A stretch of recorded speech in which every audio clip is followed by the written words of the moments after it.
புதிய கல்விக் கொள்கை தேசிய கல்விக் கொள்கை ஏற்றால் மட்டுமே தமிழ்நாட்டிற்கு நிதி விடுவிக்கப்படும் என்பதை மறைமுகமாக மத்திய கல்வித்துறை அமைச்சர் தர்மேந்திர பிரதான் கூறியிருக்கிறார். தமிழ்நாடு புதிய கல்விக் கொள்கையை புதிய பரிணாமத்தில் வரக்கூடிய எதிர்கால தேவையை கருத்தில் கொண்டு மாநிலங்களுடைய ஏற்ற இறக்கங்களை கருத்தில் கொண்டு இது போன்ற புதிய கல்விக் கொள்கை என்பது வடிவமைக்கப்பட்டிருக்கிறது.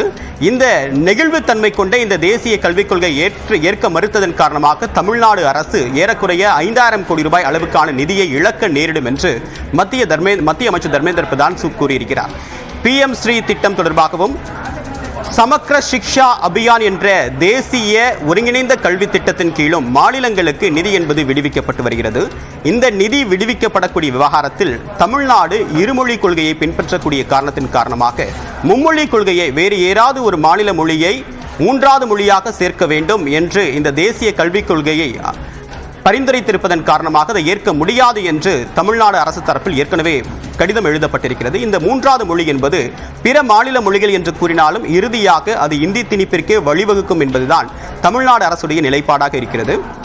இந்த விவகாரத்தில் மத்திய மாநில அரசுகளுக்கிடையே மீண்டும் மோதல் என்பது தற்போது தலை தூக்க ஆரம்பித்திருக்கிறது. ஏனென்றால் மும்மொழி கொள்கை விவகாரத்தை மும்மொழி கொள்கை ஏற்றுக்கொண்டால்தான் தமிழ்நாட்டிற்கு நிதி என்பதில் மத்திய அரசு ஸ்திரத்தன்மையோடு இருக்கிறதை இந்த கடிதம் என்பது நமக்கு சுட்டிக்காட்டுகிறது. தொடர்பாக விடுதலை சிறுத்தைகள் கட்சியுடைய மக்களவை உறுப்பினர் திரு ரவிக்குமார் நம்முடன் இணைகிறார். அவருடன் பேசலாம். சார் வணக்கம். மத்திய அமைச்சர் தர்மேந்திர பிரதானுடைய கடிதமும் செய்தியாளர் சந்திப்பினையும் பார்த்திருப்பீங்க. தமிழ்நாடு அரசியல் செய்கிறது, தொலைநோக்கு பார்வையோடு அணுகவில்லை, ஒரு குறுகலான பார்வையோடு இந்த விஷயத்தை அணுகிறாங்க.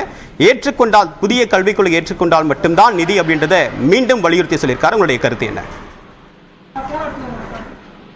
புதிய கல்விக் கொள்கை ஏற்றுக்கொள்வது என்பது வேறு, நிதி அளிப்பது என்பது வேறு. இப்ப இவர் சொல்வது திரும்ப திரும்ப ஒரு பொய்யை திரு தர்மேந்திர பிரதான் எந்த கூச்சமும் இல்லாமல் குற்ற உணர்வும் இல்லாமல் சொல்லிக்கிட்டே இருக்கார். இப்போ நம்ம கேட்கறது சமக்ர சிக்ஷா என்கிற திட்டத்துக்கானது. இந்த சமக்ர சிக்ஷா திட்டம் ஏற்கனவே தமிழ்நாட்டுல நடைமுறையில் இருக்கிறது. அந்த நடைமுறையில் இருக்கிற ஒரு திட்டத்துக்கான நிதியை தான் தமிழ்நாடு அரசு கேட்குது. ஆனால் PMC என்கிற பள்ளியில தான் 3 மொழி கொள்கை, அந்த பள்ளியே எங்களுக்கு வேணாம்னு சொல்றாங்க. எப்படி நவோதயா பள்ளி நமக்கு வேணாம்னு சொல்றோமோ அதே மாதிரி PMC பள்ளிகளும் எங்களுக்கு தேவையில்லைன்னு சொல்றோம். அப்போ PMC பள்ளிகளை துவக்குவதற்கு ஒதுக்க வேண்டிய நிதியை தமிழ்நாட்டுக்கு நீங்க ஒதுக்க தேவையில்லை, அது எங்களுக்கு தேவையில்லை. ஆனால் இன்றைக்கு கல்விக் கொள்கை என்கிற அந்த அடிப்படையில அவங்க செய்யற பல விஷயங்கள் இங்க எடுத்துக்கொள்ளப்பட்டுதான் இருக்கு. இப்ப ஏற்கனவே ஒன்றை பார்க்கணும். இந்தியாங்கிறது ஒரு பல மொழிகள் பேசுகிற பல இனங்கள் இருக்கிற ஒரு நாடு. இங்க பல மாநிலங்களுடைய அந்த கல்வி வளர்ச்சி என்பதை பார்க்கும்போது இந்தியாவுல முதன்மையான மாநிலமாக தமிழ்நாடு இருக்குது. அப்படின்னா இந்த மாடலை தான் நீங்க மற்ற மாநிலத்துக்கு எடுத்துட்டு போய் அங்க நடைமுறைப்படுத்தணும். ஆனால் அதை விட்டுட்டு இவங்க எங்க ரொம்ப கல்வியில பின்னங்கி இருக்கிற ஒரு மாநிலத்துக்கான ஒரு கல்விக் கொள்கை எடுத்து அதை நீங்க நல்ல வளர்ச்சி பெற்ற மாநிலத்துல நீங்க இதை நீங்க செயல்படுத்துங்கன்னு சொல்றாங்க.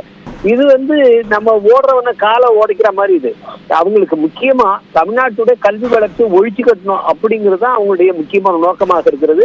தர்மேந்திர பிரதான் தொடர்ச்சியாக பொய்யை சொல்லி கொண்டிருக்கார். 3 மொழிகளை இந்த வட மாநிலங்கள் எல்லாம் பேசுற இது ஏற்றுக்கிட்டாங்க அப்படின்னா உத்தரப்பிரதேசத்துல என்னென்ன 3 மொழியை படிக்கிறாங்க, அந்த மாணவர்கள் அந்த 3 மொழியை படிச்சு என்ன சான்றிதழ் வாங்கியிருக்காங்கன்னு ஒரு ஆதாரப்பூர்வமா சொல்லணும். இது அப்பட்டமான பொய்யை திரும்ப திரும்ப தர்மேந்திர பிரதான் சொல்றாரு.